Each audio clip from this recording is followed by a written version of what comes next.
ওং নমঃ ভগবতে বাসুদেবায়। শ্রীমদ্ ভগবদ গীতা ষষ্ঠ অধ্যায় ধ্যান যোগ। হরে কৃষ্ণ। আজ আমরা ধ্যান যোগের ৩৬ নম্বর শ্লোকটি শুনব। অসংযতাত্মনা যোগো দুষ্প্রাপ্যেতি মে মতিঃ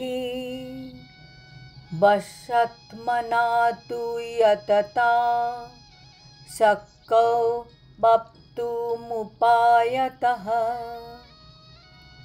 অনুবাদ: যে ব্যক্তির চিত্ত অসংযত তার পক্ষে আত্মোপলব্ধি দুষ্প্রাপ্য, কিন্তু সংযত চিত্তে যথার্থ উপায় অবলম্বনপূর্বক সচেষ্ট ব্যক্তি অবশ্যই সিদ্ধিলাভ করেন। এটি আমার অভিমত। ভগবান বলছেন, অসংযত আত্মানা মানে অসংযত মনের দ্বারা, দুষ্প্রাপ্য, দুষ্প্রাপ্য কি? যোগ, আত্মোপলব্ধি। যে ব্যক্তির চিত্ত অসংযত তার পক্ষে আত্মোপলব্ধি দুষ্প্রাপ্য, কিন্তু বশাত্মনা মানে সংযত চিত্ত মনের দ্বারা যথার্থ উপায় অবলম্বনপূর্বক সচেষ্ট ব্যক্তি অবশ্যই সিদ্ধিলাভ করতে পারেন। সেটি ভগবানের অভিমত। পরমেশ্বর ভগবান জানিয়ে দিলেন যে জড় বিষয় থেকে মনকে অনাসক্ত করার যথার্থ চিকিৎসা গ্রহণ না করলে কখনোই আত্মোপলব্ধি লাভে সফল হওয়া যাবে না। সর্বপ্রথমে আমাদের স্বীকার করতে হবে যে আমরা অসুস্থ, মানে আমাদের মন জড় বিষয়ে আসক্ত। আমাদের মন আমাদের কন্ট্রোলে নেই, কাজেই আমাদের ট্রিটমেন্ট নিতে হবে।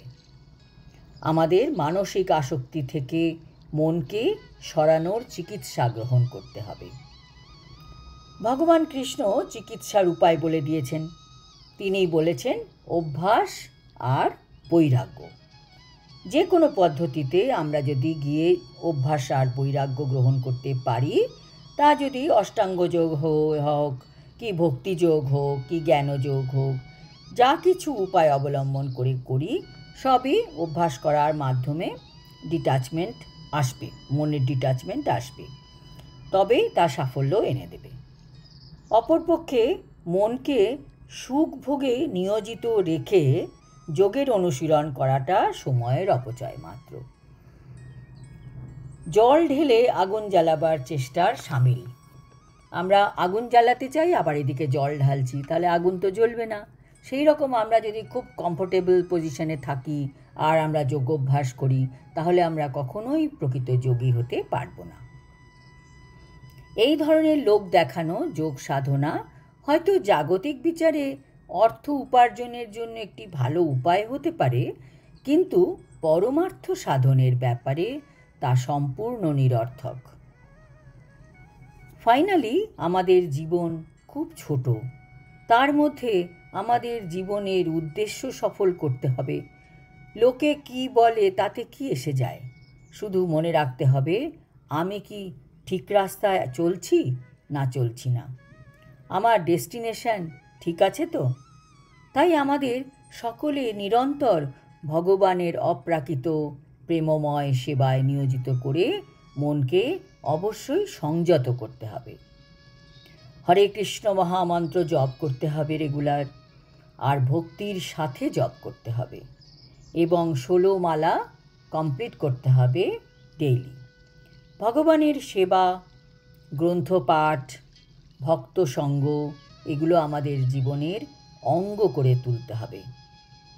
কৃষ্ণ ভাবনামৃত বা ভগবৎ সেবায় নিয়োজিত না হলে মনকে কখনো সংযত করা যায় না।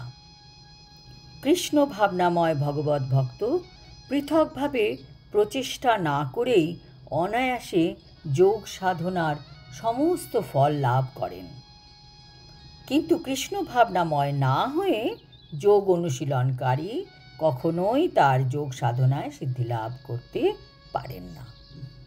আজ এই অবধি। আগামী শ্লোকে অর্জুন ভগবান কৃষ্ণকে প্রশ্ন করবেন, যদি কোনো যোগী ভ্রষ্ট হন যোগাভ্যাস থেকে, তাহলে তার কি গতি হয়? হরি ওম তৎসৎ। হরে কৃষ্ণ।